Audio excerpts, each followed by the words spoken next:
성도님들 한 주간 잘 보내셨습니까? 좋은 가을 날씨를 보내고 있습니다. 또 이제 여러 곳에서 또 단풍들이 또 이제 붉게 물들고 있습니다. 아주 연중에 제일 춥지도 않고 덥지도 않고 이렇게 좋은 계절을 보내고 있는데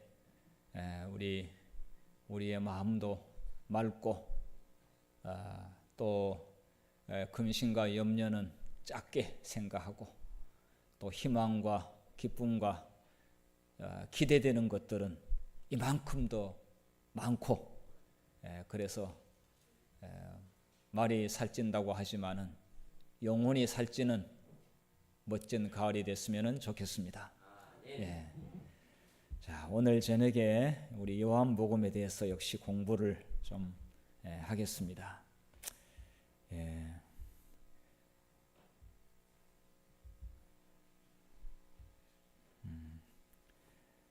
되게 요한복음을 공부하시면서 조금 어렵다고 느껴지지는 않았습니까?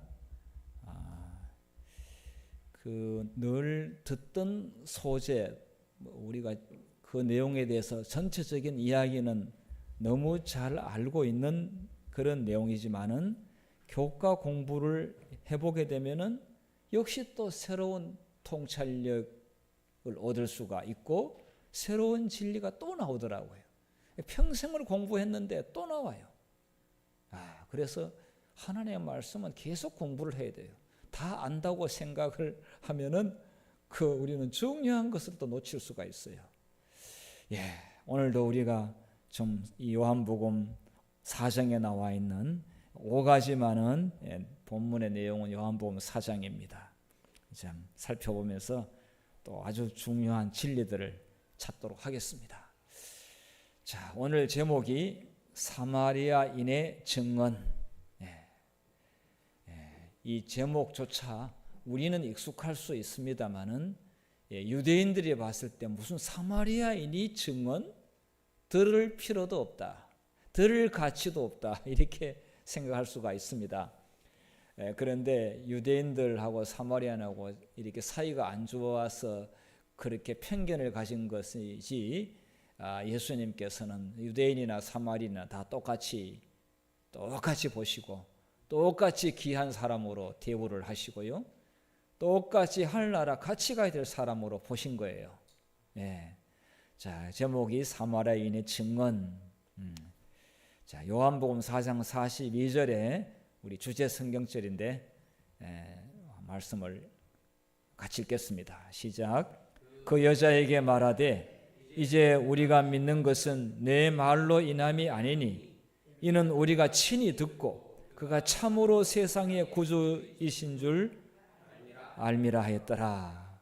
그가 참으로 세상의 구주신 줄 알미라 하였더라. 들어서 믿기 시작하다가 진짜 직접 친히 듣고 이제 정말 참으로 이분은 우리의 구세주이시다. 참 이런 일이 우리 자신을 통해서 또 교회를 통해서 막 일어났으면 정말 너무 좋겠죠. 자, 그런데 오늘 이 예수님하고 이 사마리아의 우물가 여인하고 대화를 잘 들여다보면은 우리도 그런 대화를 할 수 있어야 이제 이런 일이 나옵니다.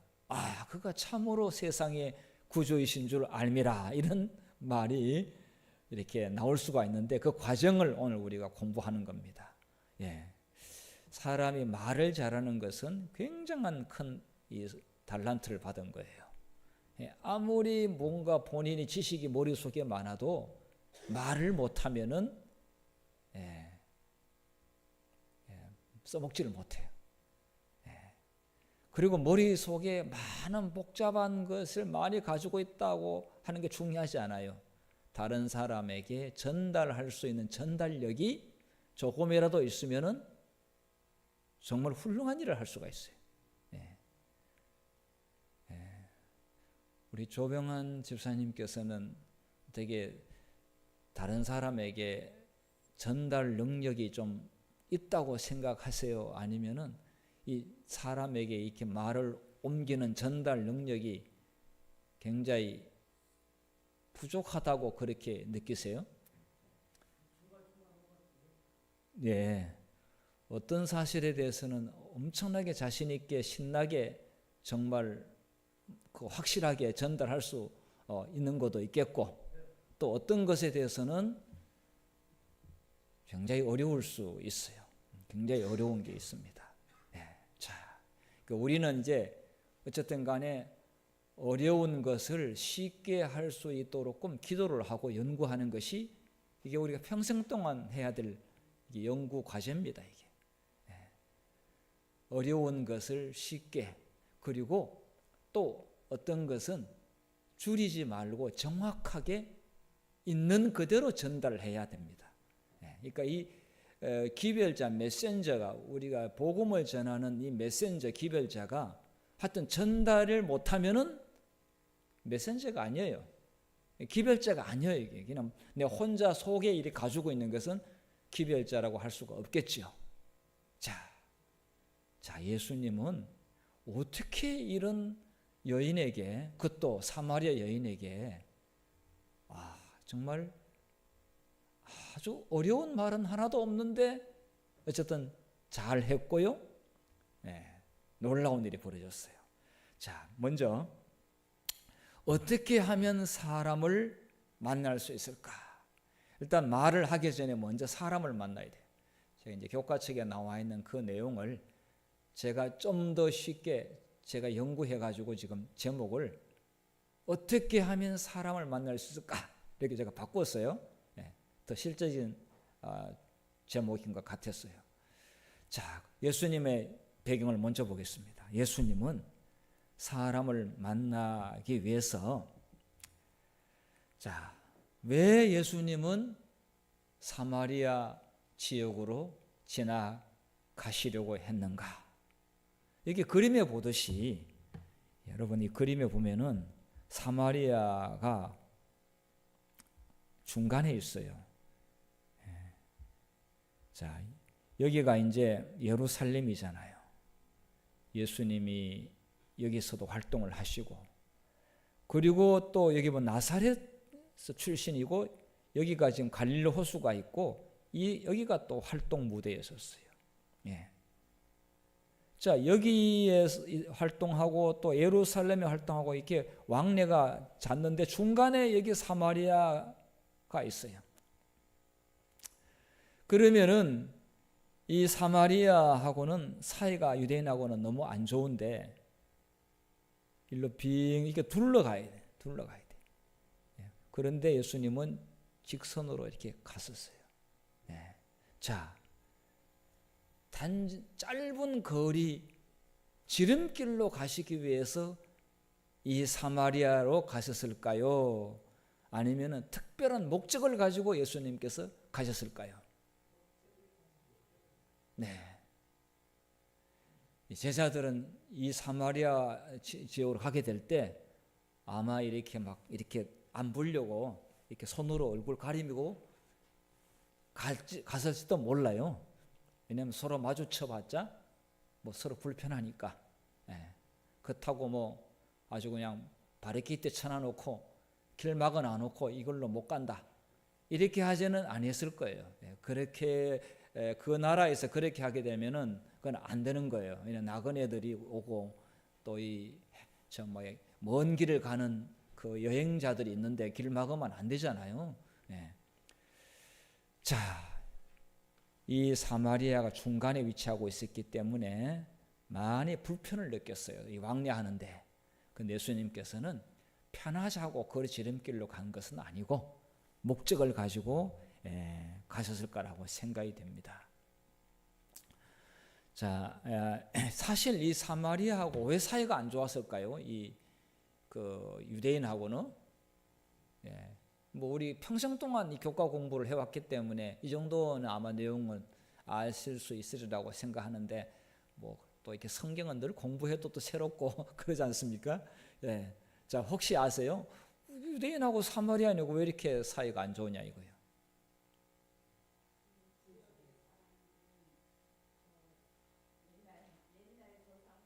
예.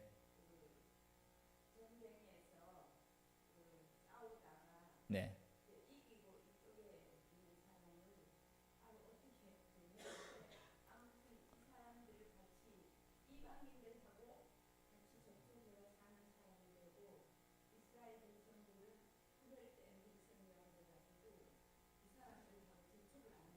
아, 네. 그러니까 사마리아 지역에 살고 있는 사람들이 이 밑에서 이제 살았던 사람들이 글로 이렇게 이주를 하면서 이방 사람들하고 섞이다 보니까 혼혈족이 생겨서 그래서 이방 피가 섞여 가지고 유대 순종들이 순수한 혈통들이 저들하고는 어떻게 피가 섞였기 때문에 함께 할 수 없다.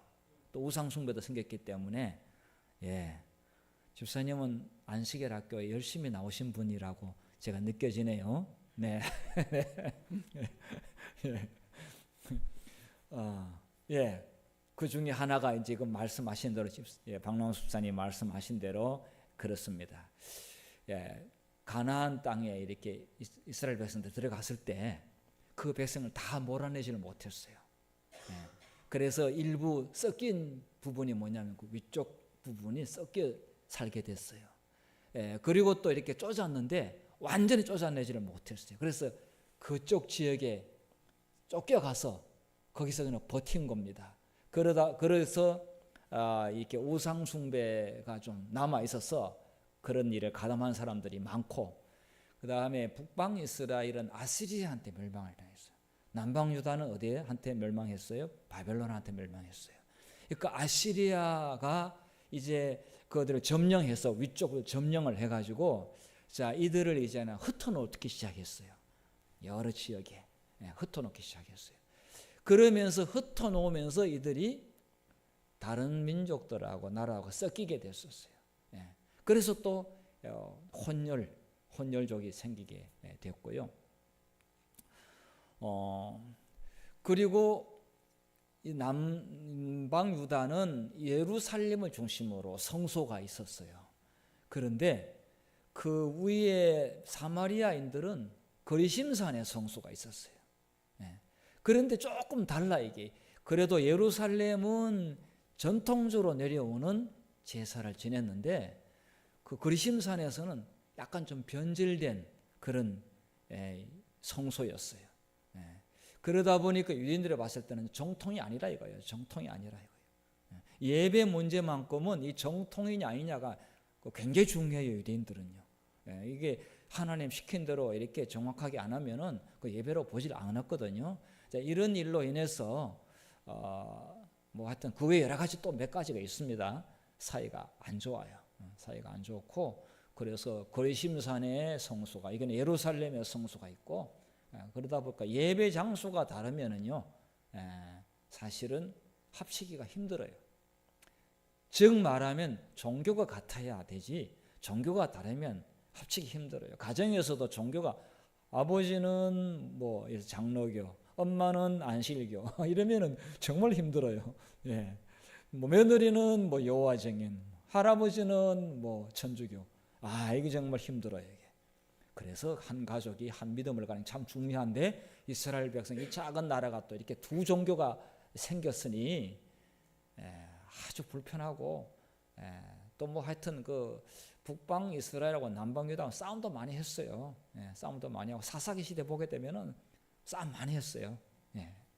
자 이런 배경을 두고 있는데 예수님이 그날 딱 사마리아 지름길로 딱 가시게 됐어요.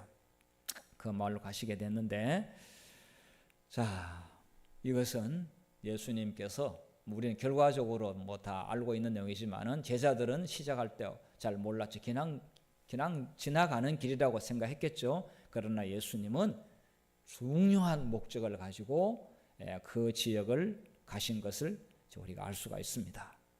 자 사람을 만나려고 하면은요 마음속에 어쩌다 만나는 게 아니라 우리는 마음속으로 그 사람에 대해서 기도하고 특정하고 가야 돼요.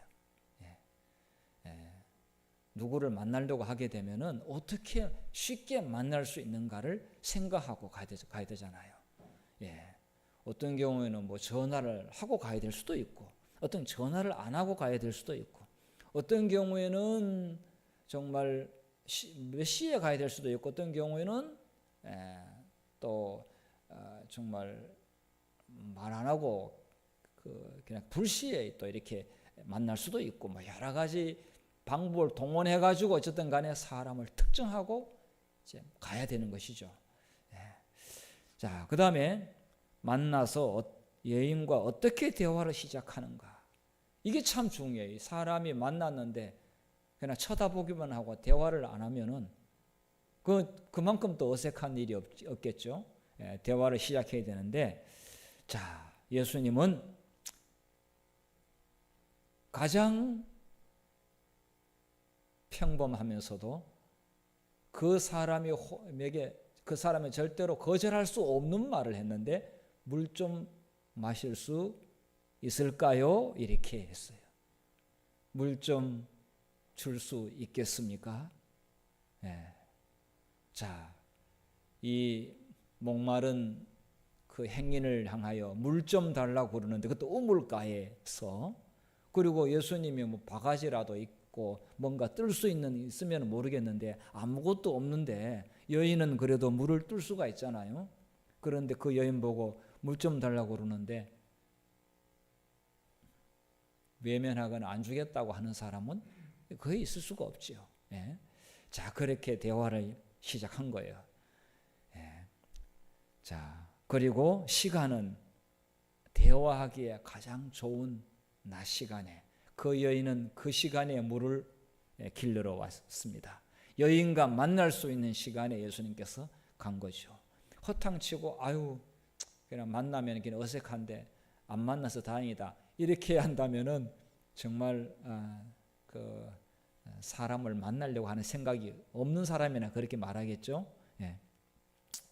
자, 이게 동네에서 1.5km 떨어진 장소에까지 물을 길어 와서 1.5km, 그러니까 1,500m가 되겠죠. 그러면은 물을 이고 가는 거리로서는 작은 거리는 아니라고 생각을 합니다. 김옥기 목사님 물 이고 다녀 보셨습니까? 네. 지금은 물 이고 다니는 사람 없죠? 뭐 집에서 틀만 나오는데요. 과거에는 물을 이고 많이 다녔습니다. 정말 물을 이고 다니는 일은 힘든 일이었습니다. 자, 그 일을 여인이 하게 되었고, 자, 그러면서 유대 선생과 이 여인이 우물가에서 만나게 됐습니다. 자, 어떻게 대화의 물꼬를 열었는가? 자, 여기서 아주 중요한 한 인사이트가 있습니다. 이건 아마 꼭 기억할 필요가 있습니다. 자, 마문을 여는 그 말을 하는 게 참 중요해요. 그러니까 무조건 한다고 뭐 대화한다고 되는 게 아니라 사람에게 대화가 계속 이어질 수 있도록끔, 그리고 내가 하는 건넨 말에 대해서 반응이 오도록끔 말하는 게 참 중요합니다. 근데 말을 잘하는 사람은 그런 거 잘해요. 근데 말을 못하는 사람은 그런 거 잘 못하거든요. 자, 이게 여자의 마문을 여는 열쇠를 찾아야 되는데 무슨 말로, 자, 물론 아까 물 좀 달라고 말을 시작은 했는데, 자, 여기서 이것은 오늘날 우리가 하는 거하고 만약에 우리가 조금 잘못하고 있다, 좀 이렇게 사람의 마음문을 열 수 있는 그런 적절한 표현이 아니다라고 하면은 왜 문제이고, 만약 예수님께서 이게 적절한 표현이다라고 하기에는 왜 그것이 중요한지 혹시 알 수 있겠습니까? 자, 여기 친절은 오히려 거절당할 수가 있습니다. 그런데 호의를 부탁하는 것은 거절당하지 않습니다. 자, 이게 아주 중요한 표현입니다. 우리가 다른 사람에게 뭐를 주려고 그러고 친절하게 되면 왜 저 사람이 나한테 친절하게 하려고 하지? 그렇게 친절하게 안 해도 돼요. 그거 안 해요. 그거 안 받아도 돼요. 저 안 받습니다. 이렇게 친절은 거절당할 가능성이 많아요. 그런데 부탁하는 것은 거절을 못합니다. 이거 좀 도와주세요. 이거 좀 해줄 수 있겠습니까? 이거 잠깐 조금 들어줄 수 있겠습니까? 예. 그래서 우리는 항상 자꾸 저 사람 필요하지도 않는데 너무 과잉 친절을 하는 것은 사람을 도망가게 하거나 피하게 만들 수가 있습니다. 그래서 오히려 당당하게 부탁을 하는 것이 훨씬 더 그 사람과의 대화를 이어가는데 굉장히 유리합니다. 이런 문제에 대해서 뭔가 좀 제가 알고 싶습니다. 혹시 아시는지요?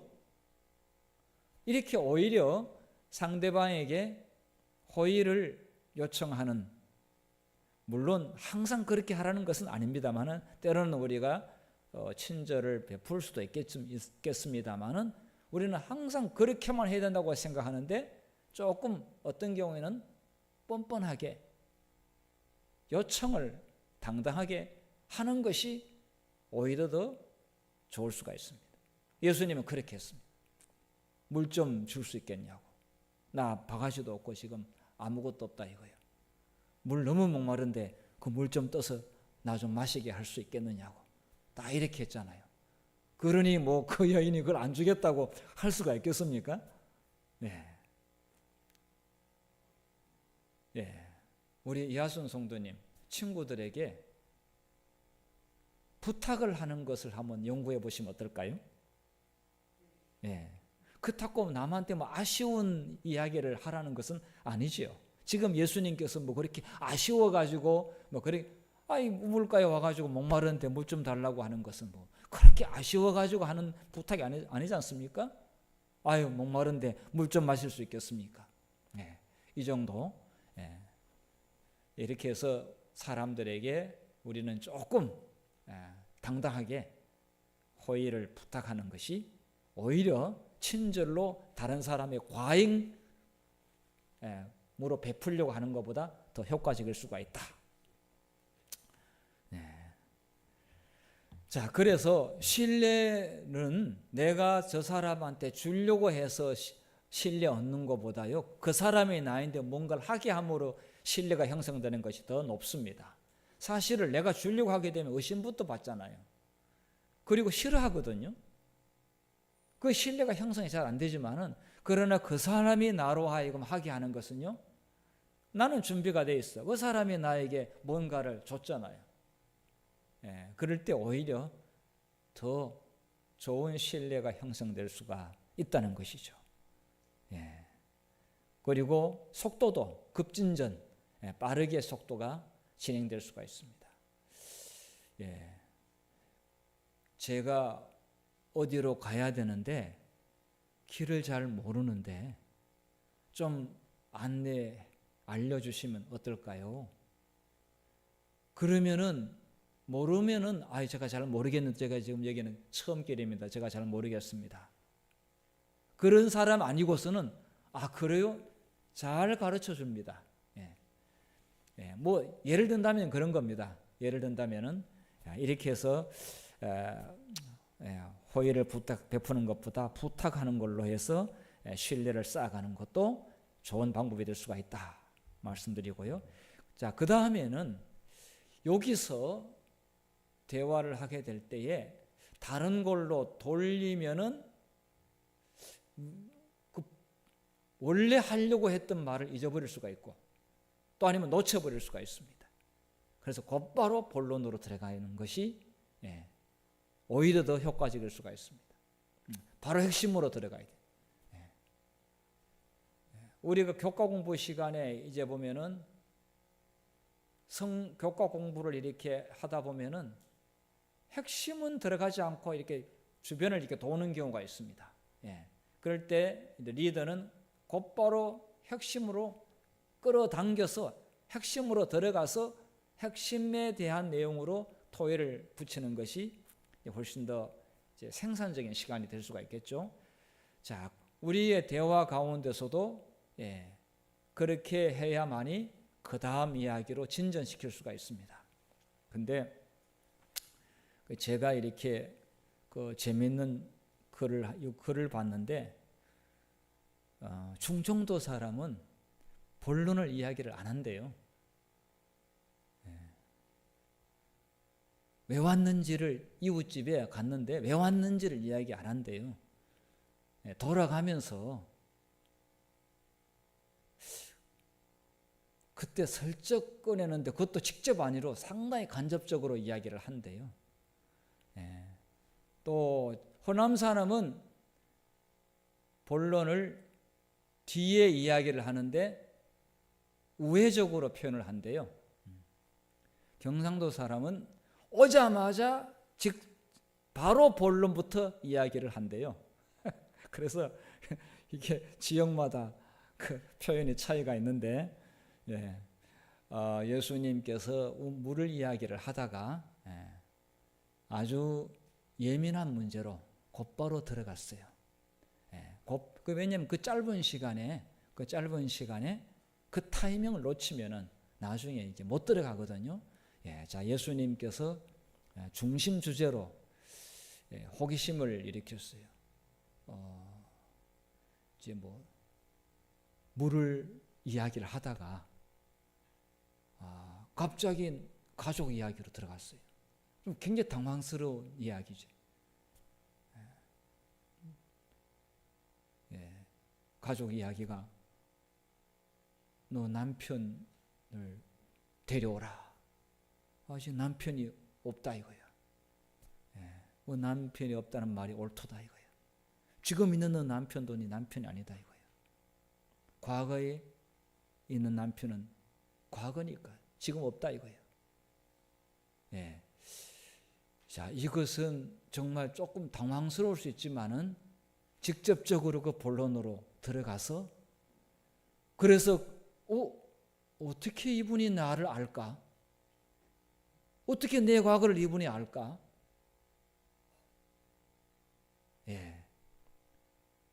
자, 이런 내용은 예수님께서 어떤 데는 정말 단도직입적으로 본론으로 들어가는 것을 볼 수가 있습니다. 우리가 이런 것들을 많이 잘 배울 필요가 있습니다. 자, 생수에 대한 이 구약에 대한 내용을 예수님께서 이제 사용을 하셨는데, 생수에 대한 이야기는 구약 가운데서 가장 잘 언급되고 구원의 문제에 대하여 가장 쉽게 접근할 수 있는 소재였다는 사실은 대화하기에 참 편한 그런 소재를 예수님이 처음부터 다루셨음을 볼 수 있습니다. 어려운 것이 아니었고 복잡한 학문이나 철학적 이야기가 아니었고 아주 생활 가운데서 아주 쉽게 그리고 아주 중요한 그 문제를 구원의 생수로 이렇게 발전시켜 나가는 그런 것들은 정말 굉장히 탁월한 그런 대화법이다. 생명의 필수적인 물, 생명을 유지하는 필수적인 물과 영생을 연결시켰다고 하는 것은 예수님께서 그 본론으로 들어가는 진입하는데 아주 좋은 주제가 되었지요. 사실 그 여인은 목말랐거든요. 그러니까 그냥 먹는 물로 가다가 영혼의 목마름으로 곧바로 그냥 영적으로 진입을 해버린 거예요. 그러니까 그런 우리가 마시는 물에서 영혼의 목마름으로 딱 방향 전환을 해도 물 이야기니까 그렇게 어렵지가 않았어요. 그렇게 전혀 뚱딴지 같은 갑자기 무슨 이야기야? 이렇게 생각되지가 않게 예수님께서 대화법을 그렇게 이끄신 것을 볼 수가 있습니다. 대화를 잘하는 것은 참 굉장한 그 실력 또 좋은 선물이라고 은사라고 생각이 해요. 근데 예수님은 이런 걸 보니까 참 잘하신 것이라고 생각합니다. 그런 부분에 있어서 예수님은 따라갈 자가 세상에 아무도 없어요. 그러니까 제자들이 우리 예수님에 대한 선생님에 대한 자부심이 대단했죠. 자, 여기 요한복음 4장 10절에 자, 이 말도요. 이 말도 반드시 그 다음 대화가 오도록끔 만들었어요. 너가 만일 하나님의 선물과 내가 물 좀 달라 하는 지금 너 앞에서 물 좀 달라 하는 사람이 누구인지를 네가 알았다고 한다면은 너는 반드시 그 사람에게, 예수님 자신을 두고 하는 말이죠, 물을 구하였을 것이다. 물을 달라고 했을 것이다. 그가 생수를 너게 주었으리라. 그 이유는 금방 알아차렸어요. 지금 그 물 이야기 하다가 하나님의 선물과 그 다음에 생수, 정말 하나님께서 주시는 생수, 그것을 누가 주는 줄을 알았더라고 한다면은 너는 반드시 그분에게 그 생수를 달라고 했을 것이다. 그래 놓고 몰라 나는 생수 안 마실래 하고 도망가는 사람은 그거는 정말 아무 생각이 없는 사람이죠. 그런 사람은 뭐 예수님께서 전도해봤자 영적인 것에 대해 느낌이 없는데 어떻게 전도를 하겠습니까? 자, 이런 대화는 탁월합니다. 정말 우리가 배워야 될 내용이에요. 이거는 뭐 우리가 쉬울 거라고 생각하지만은 막상 그 현장에서 이 낯선 여자와의 이 대화를 통해서 예수님이 하신 이 방법을 보니까 정말 훌륭하다고 하는 것을 볼 수가 있습니다. 그러면 당연히 그 사람이 누구인지를 알고 싶어 하잖아요. 당연히 지금 그가 누구인지, 사람은 보통 이렇게 영적인 깊이가 없는 사람은 물질을 원해요. 무엇을 얻을 수 있는가? 그런데 정말로 통찰력이 있는 지성인은 저 사람이 누구인가? 그가 누구인가? 누구를 찾으려고 하고 누구를 만나고 싶어 해요? 그가 어떤 사람인가? 그러니까 이 여인이 봤을 때는 도대체 그런 물을 줄 수 있는 사람이라고 한다면 내가 관심을 안 가질 이유가 없다 이거예요. 만나고 싶다 이거. 그분은 누구인지 그분이 보고 싶다 이거예요. 그분이 누구시냐 이거예요.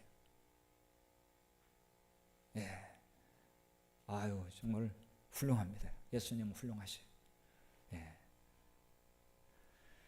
자, 물을 달라. 여인도 물을 달라.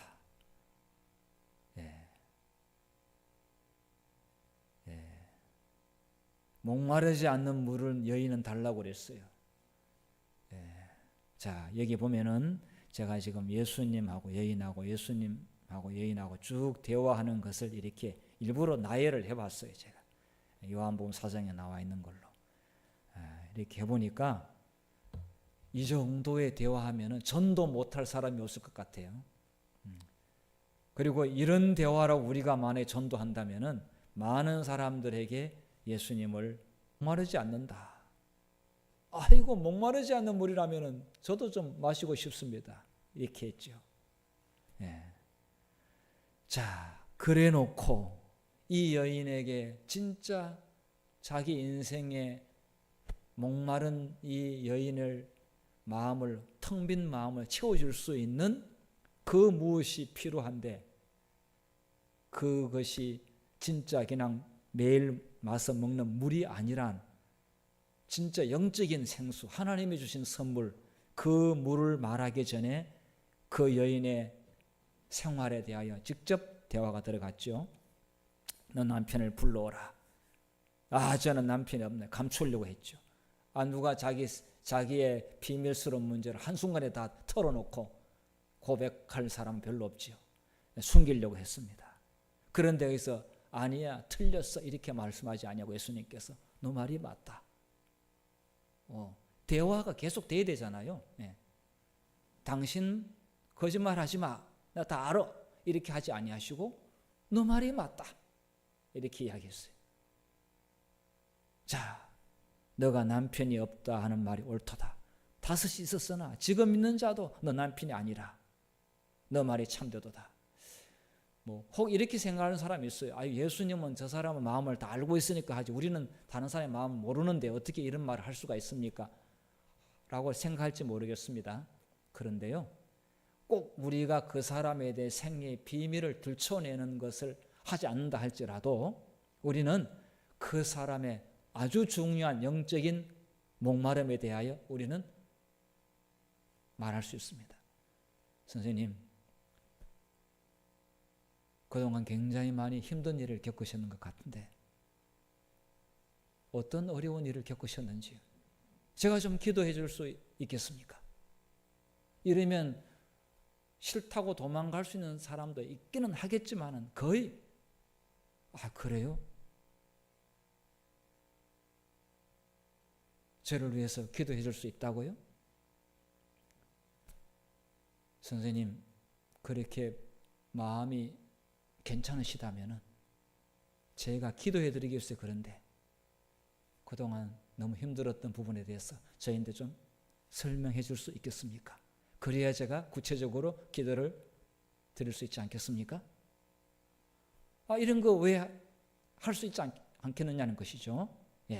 예수님처럼 그 사람의 생애의 비밀을 사람 이렇게 마음속을 들여다보듯이 우리는 그렇게는 모른다 할지라도 우리는 그 사람의 가장 중요한 관심사항에 대하여 공감할 수 있는 것들을, 소재를 찾아내는 것은 너무나 중요하지 않습니까? 그렇습니다. 자, 그렇게 하고 난 다음에 이 여인에게는 놀라운 일이 벌어졌습니다. 이거는 아무도 알 수 없는데 그 목마른 사람에게 하늘의 생수를 줄 수 있다고 한 그 사람의 입에서 자기의 생애의 비밀을 너무 정확히 알고 계시는 이분은 선지자일 수밖에 없다. 아니면 이분은 대단히 영적인 사람이다. 아니면 하나님께서 나를 위하여 이 사람은 오늘 이 우물가 장소에 보내시는 하나님이 보내셨다. 적어도 이렇게 생각할 수 있지 않겠습니까? 그래서 그 여인은 이렇게 대답했습니다.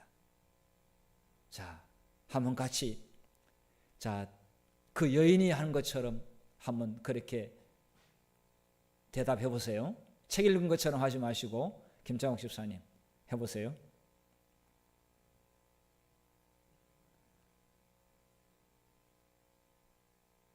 네, 대답이 없습니까? 주여, 내가 보니 선생님은 선지자인 것 같습니다.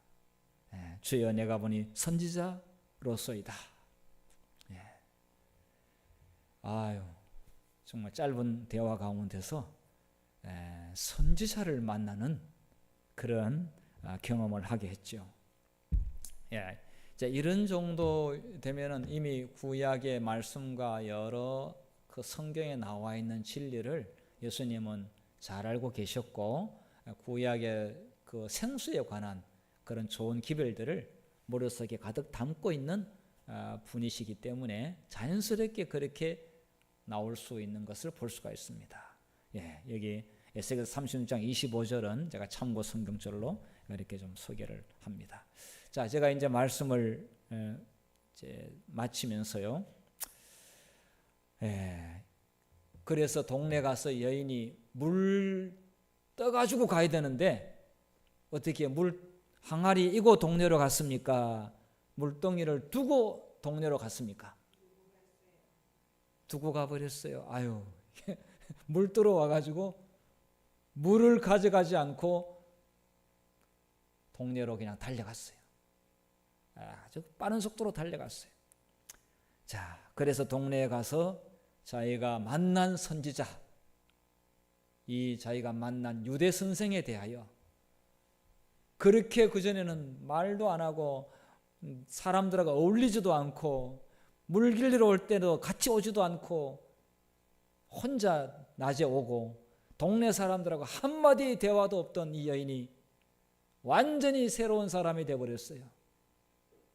예수님과 만난 생생한 이야기를 동네 사람들한테 열심히 하게 됐어요. 자, 그래서 이 복음을 이렇게 만난, 예수님을 만나고 복음을 접한 사람들은요, 내성적인 사람도, 성격은 내성적인 게 맞아요. 그런데 이런 생생한 이야기를 전하는 데 있어서 침묵하지 않습니다. 그냥 뭐 열심히 다른 사람에게 이야기를 하게 되어 있습니다. 자, 제자들은 이 여인에 대하여, 제자들이 돌아와가지고 이제 예수님 우물가 있는 동안 제자들은 마트에 가가지고 빵하고 우유하고 좀 사가지고 왔어요. 먹을 걸 사가지고 왔는데 예수님 이거 드시라고 이렇게 하니까 예수님께서 내 양식은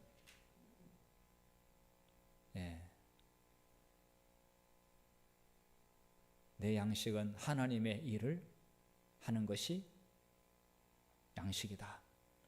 이 말은 오늘 사마리아 여인에게 그거 복음을 전한 것은 내가 밥 먹는 것보다 더 중요하다, 막 그런 의미가 되겠습니다. 뭐 밥 안 먹겠다고 하는 그런 이야기가 아니라 이거 도시락에 요 가지고 와서 이런 의미가 아닙니다. 자, 그런데 제자들은 그 여인이 막 이제 왔는데 제자들은 그 여인이 유대인하고 대화하기 싫어가지고 도망가는 줄로 알았을 수도 있어요. 무슨 대화를 했는지 모르니까. 그러면 물어봐야 될 거 아니에요. 예수님, 저 여인이 무슨 말 했대요? 저 여인이 뭐라고 했어요? 저 여인이 왜 이렇게 막 달려가요? 근데 아무도 묻는 사람이 없었어요. 왜 안 물었을까요?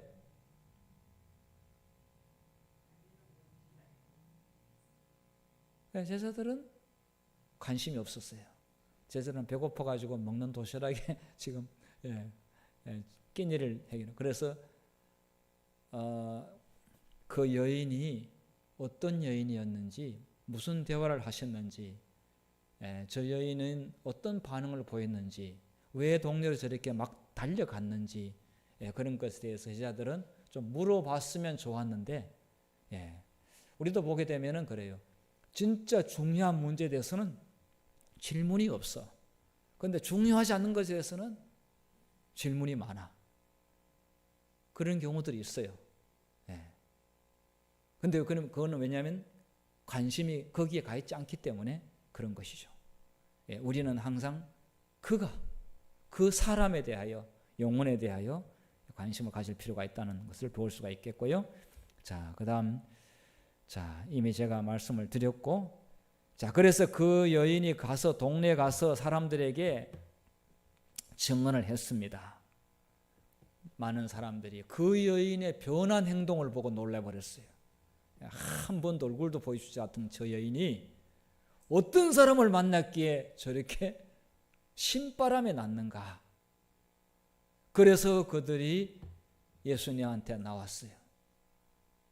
그래가지고 사마리아 사람들이 유대 선생, 젊은 선생을 머물러 달라고 요청을 했는데 며칠을 더 머물렀을까요? 일주일 머물렀을까요? 3일 머물렀을까요? 집사님은 하루, 김장욱 집사님은 며칠? 공부한 사람은 다 아는데 3일요? 이틀. 교과책에 다 잘 나와 있고 성경책에 나와 있어요. 성경책에 이틀을 유아 달라고. 그래서 그 사마리아 동네에서 예수님이 전도회를 했습니다. 그 여인의 사람들로 해서 많은 사람이 왔습니다. 거기에 믿는 사람이 많이 생겼다고 그렇게 했습니다. 제자들이 깜짝 놀랐습니다. 구원받지 못할 사람으로 간주했던 사마리아 사람들이 예수를 많이 믿게 됐고 동네에 놀라운 일이 생겼습니다. 자, 우리가 이 사마리아 여인과의 이 대화법을 잘 우리가 익숙하게 익히고 또 우리가 성경께 기도해서 지혜를 구한다면은 우리도 예수님처럼 그렇게 훌륭한 대화법을 만들어서 전도할 수 있겠다 하는 생각이 듭니다. 많은 사람을 구원하는 데 있어서는 정말 한 여인의 그 영혼의 귀중함을 보신 예수님께서 그 여인을 통해서 많은 동네 전체가 회심하는 그런 결과를 보면서 참 예수님의 방법을 우리가 열심히 배울 필요가 있겠다 하는 생각이 듭니다. 자, 오늘 이 단모지 다루지 못한 내용들은 내일 안식일학교 시간에 다루기로 하고요. 내일 주된 대화의 내용은 어쨌든 이 생소한 사람과 어떻게 우리가 대화를 잘 이끌어가서 복음을 전하는가, 이런 것에 대해서 내일 초점을 맞춰서 공부를 하시면 좋겠습니다. 마치는 찬미를